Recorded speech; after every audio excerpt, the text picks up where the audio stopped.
90 రోజుల కోర్సు పూర్తి చేస్తే చాలు 100% ప్లేస్మెంట్ సపోర్ట్ తో సాఫ్ట్వేర్ జాబ్ మీ సొంతం. వెంటనే కోడ్ జ్ఞాన్ డెస్టినేషన్ ని సంప్రదించండి. నమస్తే, మీరు చూస్తుంది సుమన్ టీవీ. నేను మీ కీర్తి. నాతో పాటు ప్రముఖ ఆస్ట్రాలజర్ సురేష్ బాబు గారు ఉన్నారు. నమస్తే సురేష్ బాబు గారు. కీర్తి గారు నమస్కారం అండి. వృశ్చిక రాశి వారికి మార్చి నెల ఎలా ఉండబోతుందో? రాబోయే మార్చి మంత్ మనకి ఫాల్గుణ మాసానికి అసోసియేట్ అయి ఉంటుందండి. మనకి మార్చి మంత్ బిగినింగ్ నుంచి ఫాల్గుణ మాసం కూడా బిగిన్ అయి ఉంటుంది. రెండు ముఖ్యమైన పండుగలు, ఒకటి హోలీ ఉంటుందండి. ఈ మంత్ ఎండ్ లో మనకి ఉగాది కూడా వచ్చేస్తుందండి. ఉగాదితో మనకి న్యూ ఇయర్ స్టార్ట్ అయిపోతుంది. ఇందులో వచ్చేటప్పటికి మనకి ఫైనాన్షియల్ ఇయర్ కూడా స్టార్ట్ అవుతుందని మనం చెప్పుకోవాలన్నమాట. రెండు రకాల కోయిన్సిడెంట్ కలిసి ఉన్నాయండి. ఈ మాసంలో మనకి 12 రాశుల వరకు ఎలా ఉందో చూద్దాం. ఫస్ట్ మనకి జ్యోతిష శాస్త్రం ఎందుకు ఉపయోగం, దీని ద్వారా మనం ఎలా బెనిఫిట్ పొందాలి అనేది చాలా మందికి తెలవదండి. సో మహర్షులు మనకి ఈ జ్ఞానం ఎందుకు ఇచ్చారంటే అండి, భూమి మీద ప్రతి మనిషి, పుట్టిన ప్రతి వ్యక్తి, అది ఏ కులం కానివ్వండి, ఏ మతం కానివ్వండి, ఏ కంట్రీ అయినా కానివ్వండి, 4 పనులు వాళ్ళు చేస్తారండి. ధర్మము, అర్థము, కామము, మోక్షం. నాకు వచ్చే ఫోన్ కాల్స్లో కూడా వీటికి సంబంధించి వేరే ఏమి రావు, అంతే, ఇంకేం ఉండదండి.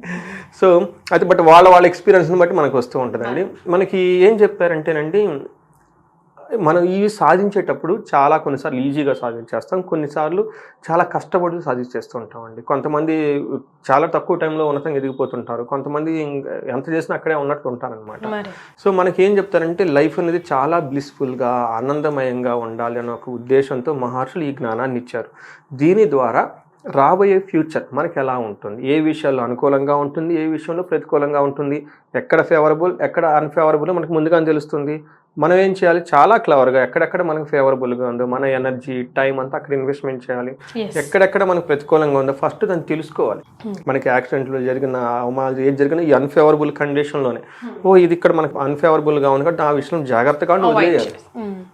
లేదు చెయ్యాలి అనుకుంటే కొంచెం ప్రికాషన్ తీసుకొని చేయాలండి. అలా ఈ శాస్త్రం మనకి యూజ్ అవుతుంది. బికాజ్ ఇండికేషన్, ఒక దిక్సూచి. అందుకని జ్యోతి అంటే చీకట్లో డార్క్ ఉంటుంది తర్వాత, కాబట్టి ఒక లైట్ మనకు పడితే ఒక కాంతి వస్తుందండి. సో అందుకని మన జ్యోతిష శాస్త్రాన్ని మన మహర్షులు ఇచ్చారు. ఇది మనకి ఒక గొప్ప సైన్స్ అనమాట. సైన్స్ బియాండ్ సైన్స్ అని నేను అంటూ ఉంటాను అనమాట. ఈ సైన్స్ ప్రకారం మనకి ఈ జ్యోతిష శాస్త్రం ప్రకారం, అందులో వేదిక జ్యోతిషం నేను చదివేది వేదిక ఆస్ట్రాలజీ ప్రకారం. సో మార్చి మంత్లో వృశ్చిక రాశి వాళ్ళకి కనుక చూసుకుంటే, వీళ్ళకి ఫస్ట్ నక్షత్రాలు ఇందులో ఏమున్నాయో చూద్దాం. విశాఖ 4వ పాదం, అనురాధ 1, 2, 3, 4 పాదాలు, జ్యేష్ఠ 1, 2, 3, 4 పాదాలు అంతా మనకి వృశ్చిక రాశిలో ఉంటాయి. అంతేకాని పేరు బలం కనుక మనం చూసుకుంటే, తో, నా, నీ, ను, నే, నో, యా, ఈ, యు, ఈ అక్షరాలు మోరార్లెస్ ఇదే సౌండ్తో ఉన్న వాళ్ళంతా వృశ్చిక రాశి కింద వస్తారండి.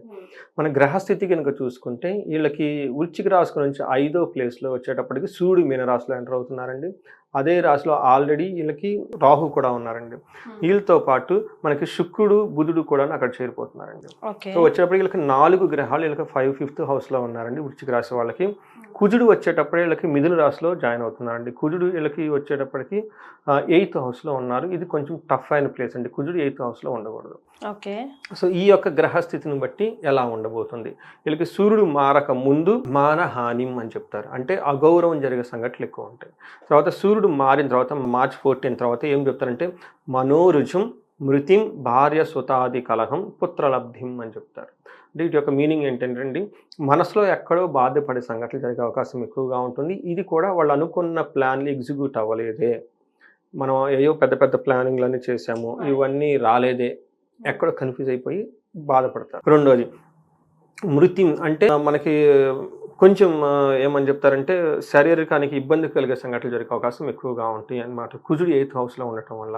తర్వాత 5th హౌస్లో ఉండటం కనుక dispute with spouse and children అని చెప్తారనమాట. అంటే వైఫ్తో కానీ హస్బెండ్తో ఒకళ్ళొకళ్ళు గొడవ పడే అవకాశం ఎక్కువగా ఉంటుంది.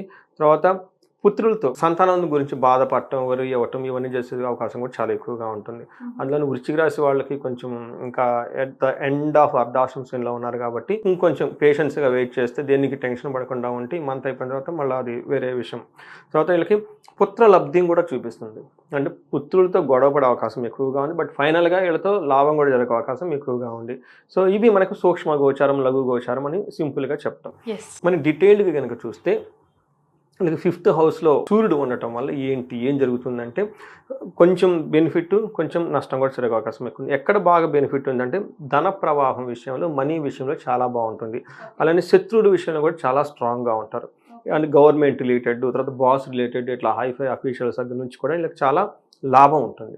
బట్ ఎక్కడ ఛాలెంజెస్ ఉంటుంది అంటే మనకి మహర్షులు సంస్కృతంలో ఒక శ్లోకం చెప్తారు ఏమంటే దేహాలాస్యం మనస్తాపం సుహృత్వేషం ధన వ్యయం అంతేకాకుండా బుద్ధి చాంచల్యం ఆప్నోతి పంచమే రవి సంయుతే అని చెప్తారనమాట. 5వ ఇంట్లో కనుక రవి ఉంటే ఏమవుతుంది? దేహలాస్యం, సోమరితనం, లేజినెస్, అంతేకాకుండా మనస్తాపం, హృదయంలో మనం పెద్ద పెద్ద పనులు పెట్టుకున్నామే, ఇందాక చెప్పినట్లు పెద్ద పెద్ద స్ట్రాటజీస్ అన్ని పెట్టాము, రియల్ లైఫ్లోనే నేనేమో డల్గా పడుకొని ఉన్నాను, ఏంటి మిస్ మ్యాచ్ అవుతుందని బాధపడుతూ ఉంటారనమాట. అంతేకాకుండా స్నేహితుల వల్ల ఇబ్బంది కలిగే అవకాశం ఎక్కువగా ఉంటుంది. బుద్ధి చాంచల్యం ఆప్నోతి, ఈరోజు ఒక పని రేపు ఇంకొక పని, పెద్ద పెద్ద ప్లాన్ చేసాం, ఆ ప్లాన్ చేసే సహా ఓపిక నాకు లేదు, ఆ ప్లాన్ క్రాష్ చేసి మళ్ళీ ఇంకొక ప్లాన్ చేసుకోవటం, 2 రోజులు మళ్ళీ నిద్రపోవటం, లేజీగా ఉండటం, అది వర్కౌట్ అయింది, ఇలా రకరకాల ప్లాన్లన్నీ పెట్టుకుంటారు. రేపు ఉదయం జాగింగ్ వెళ్ళాలని కంపల్సరీ పెద్ద ప్లానింగ్ పెట్టుకుంటారు. అన్ఫార్చునేట్గా నిద్రపోతూ ఉంటారు అనమాట. ఈరోజు మనం 10 లెసన్స్ అవ్వకూడదని టార్గెట్ పెట్టుకుంటారు, ఒకటి కూడా చేయరు. ఈ టైపు జరిగే అవకాశాలు ఎక్కువగా ఉంటాయి. అంటే ఇది అంత ఓవరాల్గా ఏంటంటే మనకి బర్నింగ్ డిజైర్ ఈ టైంలో తగ్గిపోతున్నాడు, ఏదో చెయ్యాలి సాధించాలి నాకు ఫీలింగ్ ఉండదు వీళ్ళకి. బట్ ధన ప్రవాహంగా అయితే బాగుంటుంది. మనకి కుజుడి కనుక ఎలా ఉన్నారు, కుజుడిలో ఉన్న స్థానం 8th హౌస్ అయినా కానీ బట్ వీళ్ళకి దృష్టి ఉండటం వల్ల చాలా బాగుంటుంది.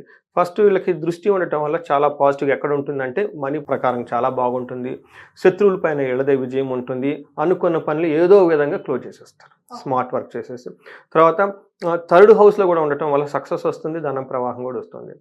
తర్వాత వీళ్ళకి కుజుడు ఉన్న పొజిషన్ బట్టి మనం చూస్తుంటే అసలు ఏంటి ఎలా ఉండబోతుందంటే వీళ్ళకి మనకి ఏం చెప్తారంటే ప్రవాస కార్యహాని స్యాత్, కసారోగ పీడనం, స్థానరాశం, రుణచ్ఛేద, అష్టమస్తే ధారాసుతే అని చెప్తాం. 8వ ఇంట్లో కనుక మనకి ధారాసుత అంటే కుజుడు అనమాట. కుజుడు ఉంటే ఏమవుతుందంటే ప్రవాస, ఫారిన్ వెళ్ళాలనుకున్న వాళ్ళకి చాలా బాగుంటుంది. తర్వాత కార్యహాని శాతం, ఏదైనా కనుక పని జరగపోకుండా ఇబ్బంది పడే అవకాశం ఎక్కువగా ఉంటుంది. కసారోగం అంటే వాళ్ళకి విపరీతంగా దగ్గు వచ్చే అవకాశం ఎక్కువగా ఉంటుంది. తర్వాత రోగ పీడనం, కొంచెం హెల్త్ కాంప్లికేషన్ గురించి ఇబ్బంది పడే అవకాశం చాలా ఎక్కువగా ఉంటుంది. ఇది కుజుడు వచ్చేటప్పటికి మిక్స్డ్ రిజల్ట్ అని మనం చెప్పుకోవాలి. అలానే సూర్యుడు కూడా వీళ్ళకి మిక్స్డ్ రిజల్ట్ అని చెప్పుకోవాలి. శుక్రుడు వచ్చేటప్పుడు వీళ్ళకి 5th హౌస్లో ఉండి 11th హౌస్ని చూడటం వల్ల శుక్రుడు వీళ్ళకి చాలా యోగ్యతను ఇస్తున్నాడు అనమాట. ఏ ప్రకారంగా యోగ్యతను ఇస్తాడంటే వీళ్ళకి మనకి ఏం చెప్తారంటే మహర్షుల సంస్కృతం దాసీ మృత్యు జనాలాభ నిత్య మృష్టాన్న భోజనం ధనధాన్య మభిష్టార్థ పంచమస్తే భృగు అని చెప్తారనమాట. 5వ ఇంట్లో కనుక భృగు ఉంటే ఏమవుతుందంటే దాసీ మృత్య జనలాభం, వీళ్ళ కింద ఉన్న ఎంప్లాయీస్ కానివ్వండి, సపోర్టింగ్ పీపుల్ కానివ్వండి, మెయిడ్స్ కానివ్వండి, వాళ్ళ కింద ఎవరైనా కనుక ఉంటే ఈ టైంలో వాళ్ళకి చక్కగా వీళ్ళని అర్థం చేసుకుని వీళ్ళకి ఏం కావాలో ఆ పనులు చేసి పెట్టే అవకాశం ఎక్కువగా ఉంటుంది. పర్టికులర్ మేనేజర్స్ కానివ్వండి, ఇలా CEO పొజిషన్ వాళ్ళ కింద ఉన్న టీం ఉంటారు కదండి, వాళ్ళంతా మంచి సపోర్ట్ ఇస్తారు వీళ్ళకి. అంతేకాకుండా నిత్య మృష్టాన్న భోజనం, చక్కగా భోజనం అవన్నీ చేస్తూ ఉంటారు. ధన ధాన్యం అభిష్టరద్ది అంటారనమాట. అంటే వీళ్ళకి ఏదైనా కనుక సాధించుకోవాలనుకుంటే ఈ టైంలో చక్కగా అవన్నీ సాధించే అవకాశం ఎక్కువగా ఉంటుంది.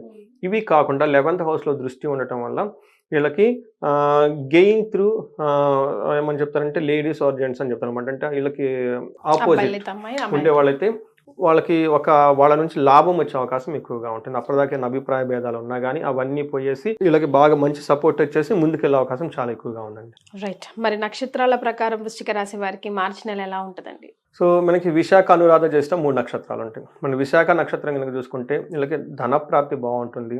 తర్వాత అతిగా భయపడే అవకాశం ఎక్కువగా ఉంటుంది. బంధనము, భయము, సో వీళ్ళకి బంధించబడినట్లు ఉండే సిచ్యువేషన్స్ ఎక్కువగా ఉంటుంది. ఒక ఎక్స్పర్ట్స్ మెంటార్ని కానీ లేదంటే ఆస్ట్రాలజర్ని కానీ కలిస్తే వాళ్ళ యొక్క దేని గురించి అయితే వాళ్ళు కన్ఫ్యూజన్గా ఉన్నారో ఆ కన్ఫ్యూజన్ పోతుంది. తర్వాత అనురాధ నక్షత్రం వాళ్ళకి జయం ఉంటుంది, ధనప్రాప్తి ఉంటుంది.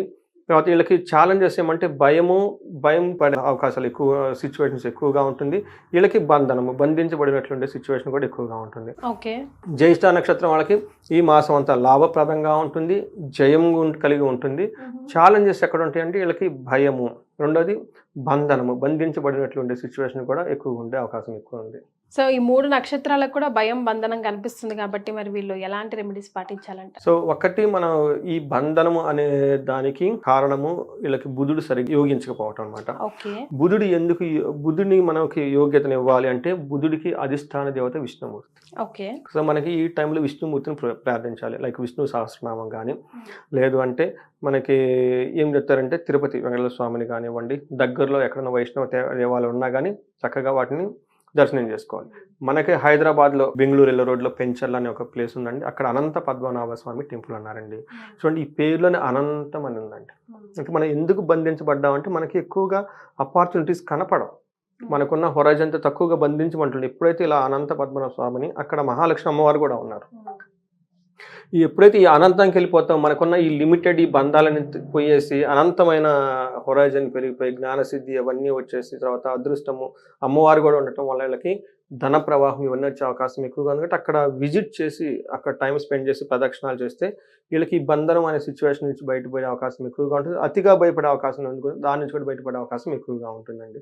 పెంచర్ల అన్నారు కదండి. అవునండి, పెంచర్ల. తర్వాత వీళ్ళకి భయపడే సిచ్యువేషన్స్ వస్తున్నాయి కాబట్టి అండి లక్ష్మీ అమ్మవారిని పూజించాలి. అందుకని వీళ్ళు మనం ఇప్పుడు దాకా చెప్పుకున్న దేవాలయాన్ని విజిట్ చేస్తే చాలా బాగుంటుంది. అక్కడ అమ్మవారు కూడా ఉన్నారు కాబట్టి రెండింటికి సొల్యూషన్ అక్కడ దొరుకుతుంది.